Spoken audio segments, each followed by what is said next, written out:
And we are back, guys. Hello. Hello, everyone. Welcome back to the third and final hour of episode 20 of Once Upon a Game.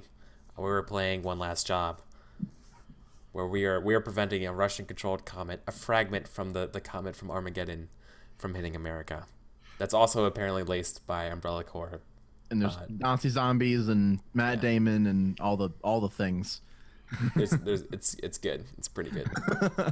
Pretty good. Hey, that's pretty good. Okay. Ben Affleck's a sacrifice to the. Watch the other ones.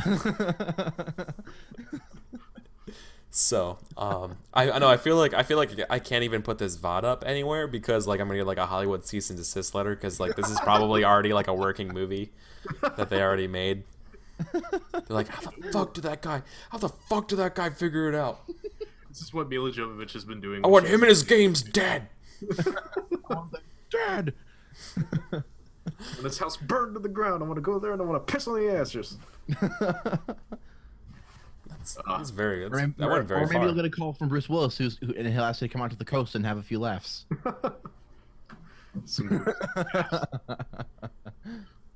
But at what cost? Okay. So we return back and we hear the loud reverberating footsteps of the nemesis Matt Damon. Yes. I think from like Bruce probably has a good sight down the corridor, so I think from behind Mila he just says, "I'm gonna need a bigger gun." It's pretty good. Oh God.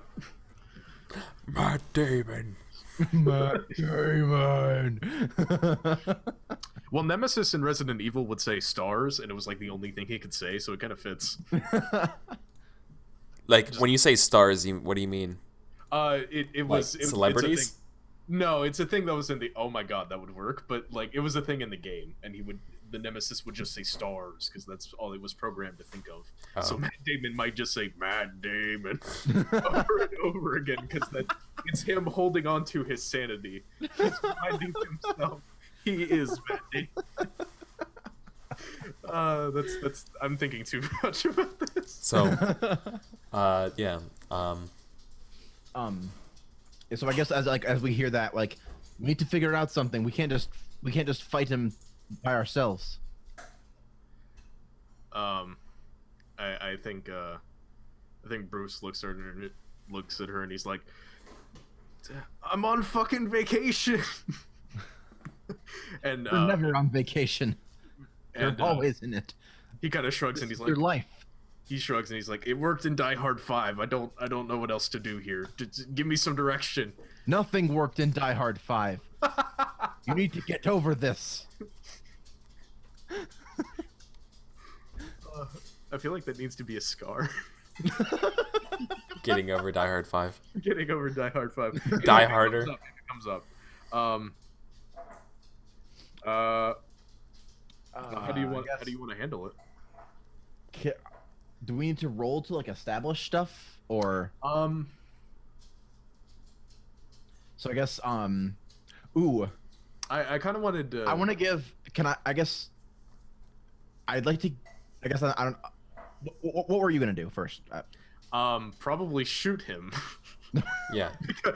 I'm not much of a talker. Down the corridor comes the lumbering Hulk that is Right, yeah. the Okay, Matt Damon nemesis. So I'm gonna think back to like basically all the movies and all the things where Bruce Willis like pieces together a plan or some sort of gadget or something out of nothing, like in Die Hard when he made all the stuff and all that everything. Oh, okay. So yeah, so like I'm just gonna improvise a bigger gun. Yeah, improvise some sort of weapon. Okay. So yeah, like improvised weaponry. So I look over like and like that all those scenes get like played through my head, and like there's got to be something around here that you can work your magic with and put together to fight him. And Bruce kind of like checks over the guns in his holsters, like the various guns, and he looks at the sniper rifle for a second, and he like sprints back onto the rocket ship with like the like give me a second symbol held up, and you hear like the stretching of duct tape from somewhere deep within the rocket ship, just like pulling of and wrenching of duct tape. And he comes out like a few seconds later. By the time that Matt Damon Nemesis is like right about to be on top of you, like right there at the end of the corridor. Yeah, so I'm like trying to hold him off with like occasional gunshots and like, hurry up, he's almost here. And he's kind of just shrugging off every shot. Yeah, just like laughing. Yeah. And I come, Matt Damon. I come back out with like a grenade launcher barrel attached to the sniper rifle with duct tape, with every single pistol then latched onto that gun. And so I guess ridiculous. It just might work. It'd be like a triumphant scene, so like the music just cuts out and you hear my footsteps come slowly down the middle, like the middle. Yeah, it sounds almost like a Wild West showdown, right? Right. Only like just like Russian Nazi base. my combat boots on the metal, and then I just arrive on the floor, and it's just like an upward sweeping shot of me with the gun in my hand. Yeah. And I just say, ho ho ho. Now I have a grenade launcher, sniper rifle, many pistols. Fucking die. And then I just turn and prepare to ready a shot. All right. Roll. So, are you? Yeah. Go ahead. 2d10. I don't think I'm rolling at any other advantages, so it's just 2d10. Why you no enter? There we go. Yes. Yeah. Security blanket. Thank you, 10. Save me. Yeah. Okay, so I still win. So you get one success. All right, so with everything latched onto like one trigger strung together with duct tape, it's like a weird mechanism that shouldn't exist, but because fuck it, it's an action movie. I'd pull a single time on the sniper rifle after yelling "duck" at Mila, and she just kind of like ducks out of the way. And just like, she dives out of the way heroically. dives out of the. I'm sorry.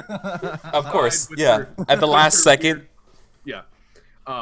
And just like just a ton of pistol rounds and sniper round after sniper round and a few grenades just like slam into Matt Damon and Nemesis, and there's this big cloud of smoke and fire, and it's just like it cuts back to me screaming and firing the gun in slow motion. It cuts back and the explosion and the dust just keeps bigger and bigger and rising and rising.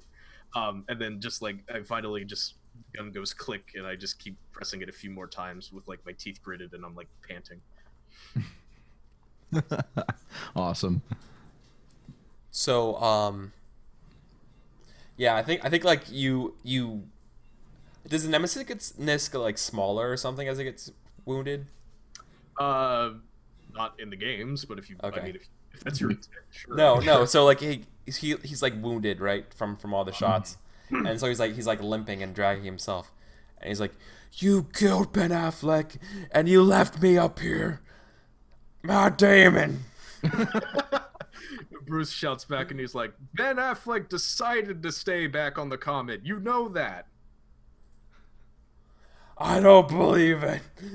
You left him there." Ben Affleck sacrificed himself for you. "No!" "Matt Damon! Matt Damon!" And I think he just like starts running through the halls, be like, "Matt Damon!" like trashing panels and stuff. And all of a sudden you hear over in Russian over through the panels and stuff. He's like, "Emergency shutdown protocol activated. Breach found in sectors blah blah blah," right? And like keeps adding up as Matt Damon. You realize you just also didn't hear Matt Damon. and all of a sudden you guys are on a countdown to stop the comet. Okay. Oh fuck. All right, yeah. I don't like. Yeah, so I just look. No, like good work or anything. And just we need to stop this thing.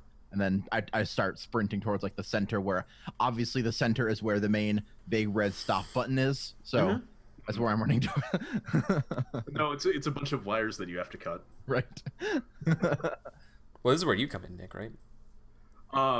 I guess it can be. That's what we established at the start. Like, you're the only person who could stop the yeah, comet. I'm the only one that can defuse this. That's right.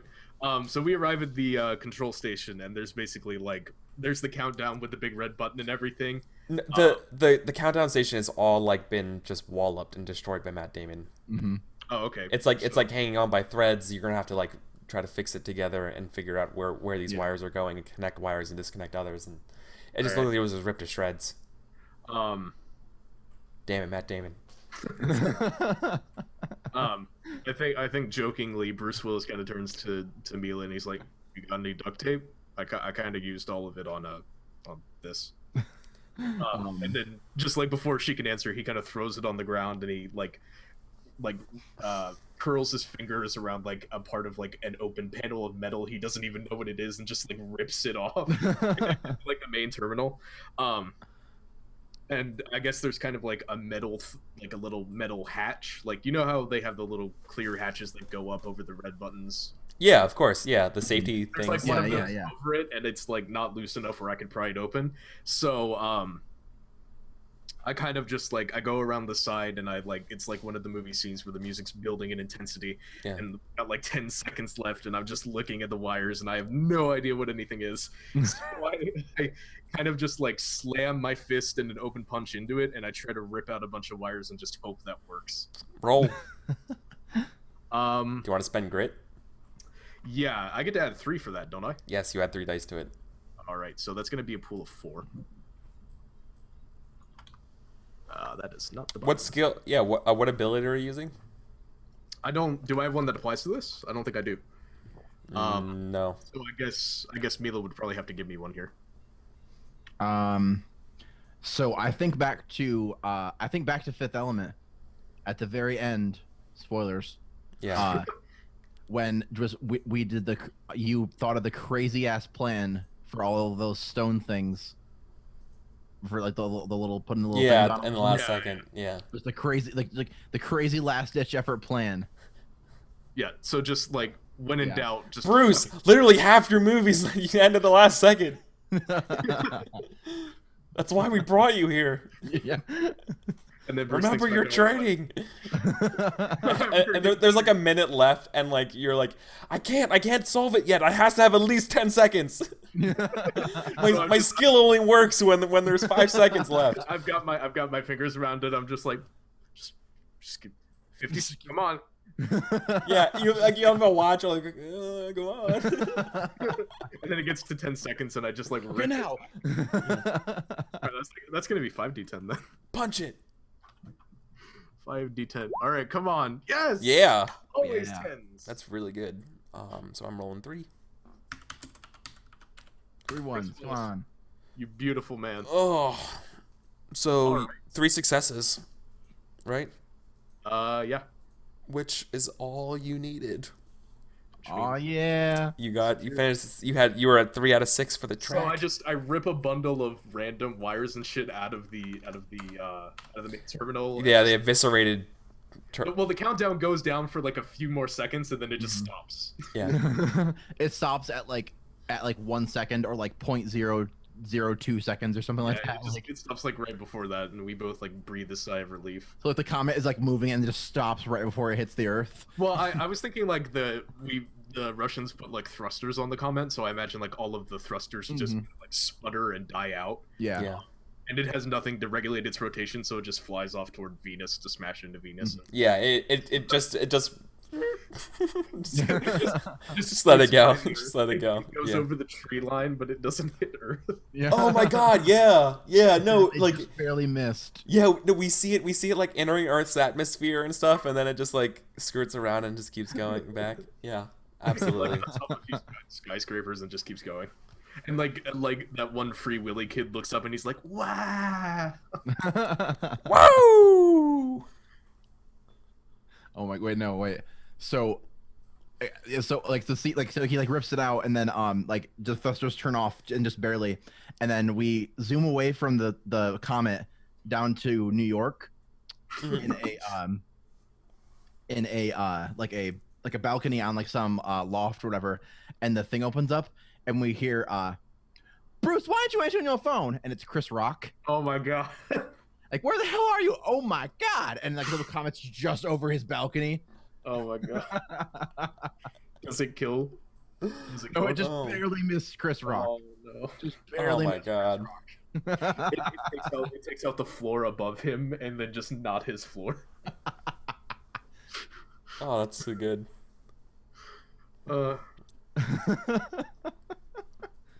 Okay.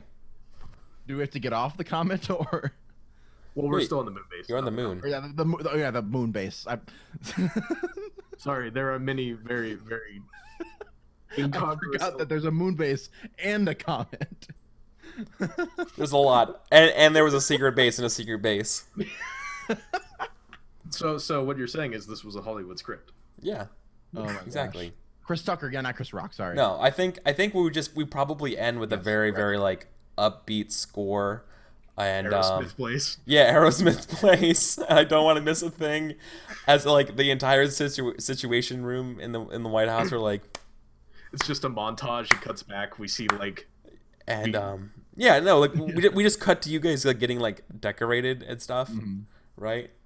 Mm. And you probably see like Martin Sheen, President Sheen, give you a little like pen and like commendation, being like, "Here you go, soldiers, you're in this. I hear Hollywood's gonna make a movie out of this someday." And pin you guys like the Medal of Honor or something. I think Bruce takes it and he's like, Oh, I want Vin Diesel to play me. and that would be it. That's the game. The next movie is Furious 8. It's Vin Diesel as Bruce Willis. If we didn't do the moon base route stuff, actually that would have been really fucking hilarious if you guys actually would have had to beat everybody from Fast and the Furious. I would have rolled with it. So that was yes. So Those were that's ridiculously cheesy schlock fun times. Yep. yeah. This was just fun. This was just like unadulterated fun. After going from like serious games or like semi-serious games, this was just, this was just like beer and pretzels, relax, just no big deal. I Yeah. like it for that. Yeah, which is always good to have sometimes. I mean, Definitely. you can't play this in D&D. You can't have Nemesis Matt Damon Nope. on a moon base. Actually, you probably could. I mean, you probably could if you tried hard You enough. can, but it would There's a challenge to you, GMs out there. But like this. Gaming real. Yeah, this was just a blast. I'm excited to play this again on Wednesday at 9. Yeah. With a completely new set of crew. No, not completely. Nick, you're back, right? Am I? Yeah, I don't know. Check. I might be. I think you're back. Yeah. Spike Maw, Fast and the Furious 18 Yeah. Moon Race. Absolutely. So We're it's all gonna in. be. They have to. They each get their own comment, and they have to race the comments. So what's going to be fun and what's going to be interesting is that the next game we're going to be still playing One Last Job. However, it's going to be a completely different set of people. It's probably going to be a completely different setting. It's going to might have a completely different set of like tone, like because this game just is very flexible for everything Yeah. it does. Like you could play The Hobbit with this game. There you go. Right? Like Yeah, this totally. game's incredibly flexible. There's even rules for making it GM-less, which Yeah. I'm always a fan of. Now that I played it with a GM, I could see why. Like you don't really need a GM. It's very much like Inspectors, why you don't really need a GM. Yes. You kind of just say it and then let someone else dictate why it was wrong or like what Yeah. happens, right? It's totally fine. Yeah, Here this is was bad. Here are the reasons. no moon buggies on the lunar surface. Yeah, that's good. It's better than Vin Diesel pod racing. So I'll take that. What was everyone else's thoughts of the game? Let's do a little post-mortem. Yeah, Nick and actually were talking about it a little bit during the break. Like the mechanic of everyone describing your character for you is a little clunky, just in that like there's very much a like I'm gonna try to hack the computer. Someone tell me why I'm good at hacking computers. Like Instead of, I'm gonna hack the computer. This is why I'm good at hacking computers. Like, yes, there's obviously a point for it. Well, I think you're supposed to resolve that, and something we didn't really do. I think you're supposed to resolve it more fictionally, being like your character is like Remember the last time you tried to use a computer? Yeah, it might have just been that because of the setup that we had, we took it a direction that didn't really lead to the anecdotes as well. Yeah, no, I completely agree with you on that. Because we were mostly just doing flashbacks to movies, because that was the setting. Yeah. And it might simply be that the mechanic doesn't work so well for this particular Established kind of things like that. Yeah. We kind of pigeonholed ourselves a little bit doing it. But I'm interested to watch for Wednesday to see if it does play out better with a different setting. I think it will.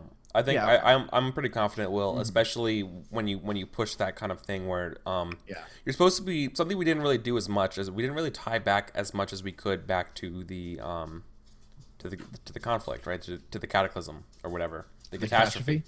Yeah, it's mostly just a reference, kind of just like a. But that's kind of what it's supposed to be. It's supposed to be this reference that's always back, and it's kind of like the sour note. And like the way things went. It was pretty much just a dig at Bruce Willis. Yeah, pretty much for our thing. Because Bruce Willis was bad. I think a byproduct of that is simply that we didn't have enough people. That's it. If we had like 2 more people playing additional scenes, and every single time we were adding, not even every single time, but like let's say every single round, we had a lot of new input coming in for the original catastrophe. I think it would have pushed out. I think exactly. I think this game wasn't very much a. Nick and I were both had to be the only person describing things for each other. Right. So yeah, which is why I think if I did this again with 3 people, I'd definitely do it GM-less. I think just having a third player to bounce things, just to bounce ideas off of it, really. Or I mean, like I wasn't really a GM as much as I mean, I was the GM. However, I was like suggesting a lot of things, right? Yeah, like I was more of a third player who wasn't playing but who was giving suggestions. Yeah. Right. That's pretty much only because I know. I'm so glad you brought that up because I did it without thinking. Because I intuitively realized like, oh my god, there's only 2 players.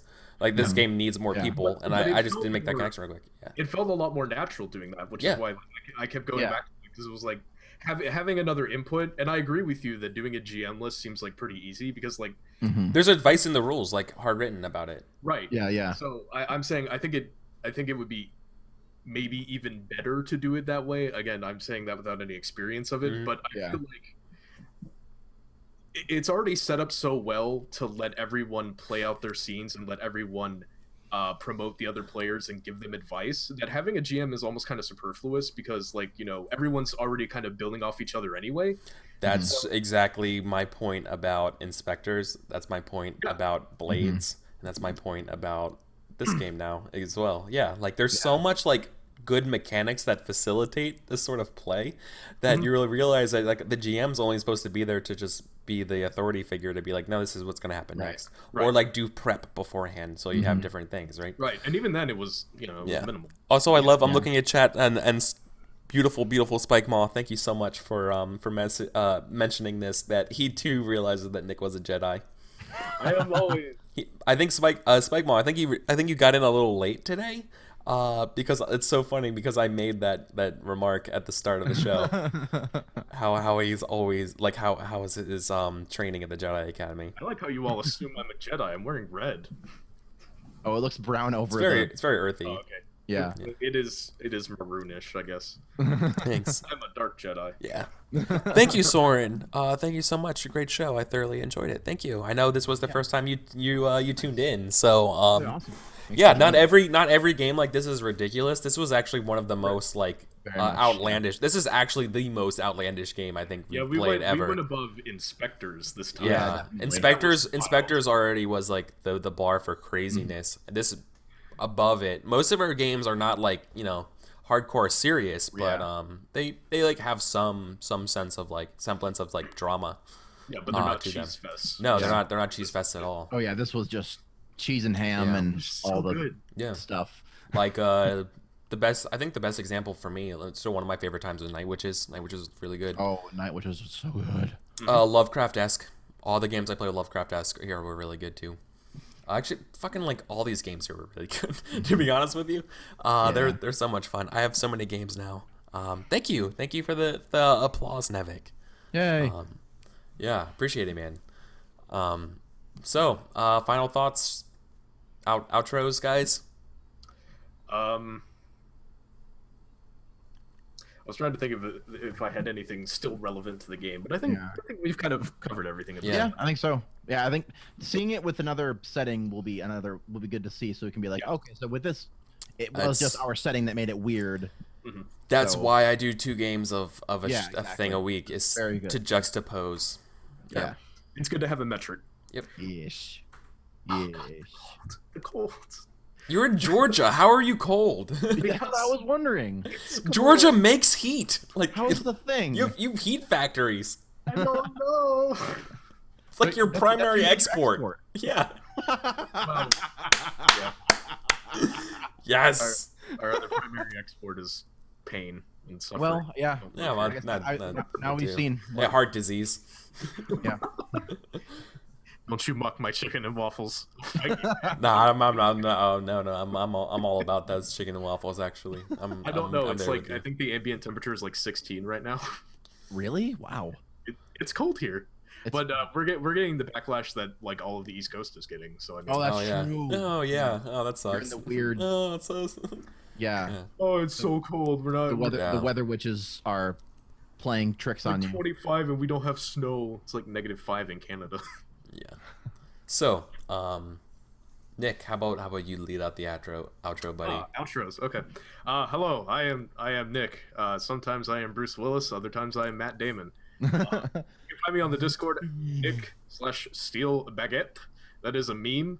I hope you guys like dank memes. I got the dank memes. I make games. I am currently finishing up production of the one that I am currently working on, or at least it's alpha anyway.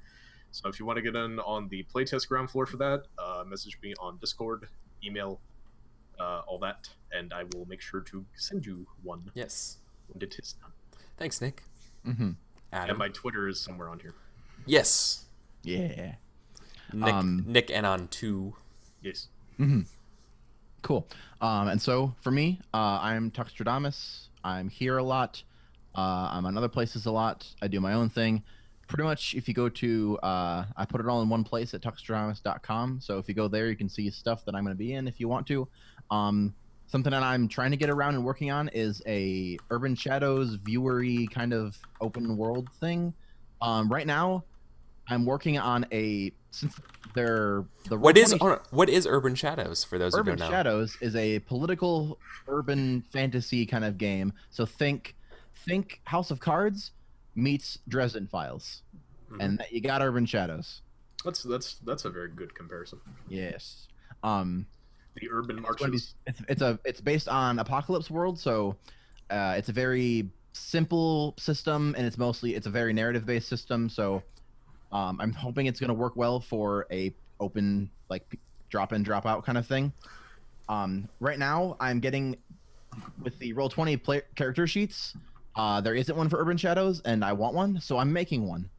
And so that's coming pretty well. So hopefully I'll get that done fairly soonish. And once that's done, I'll be able to actually get more things around. So if you're interested in that, hit me up. And I'm like, that's going to be open. Anybody can jump in and play. So sorry to interrupt real quick. Everyone, that GIF that Leafington linked in chat, share that with everyone. That's a very good GIF. I wonder who made it. It's a very good GIF. Oh, that's my first GIF. That's my first GIF, everybody. I'm a GIF now. I'm a meme.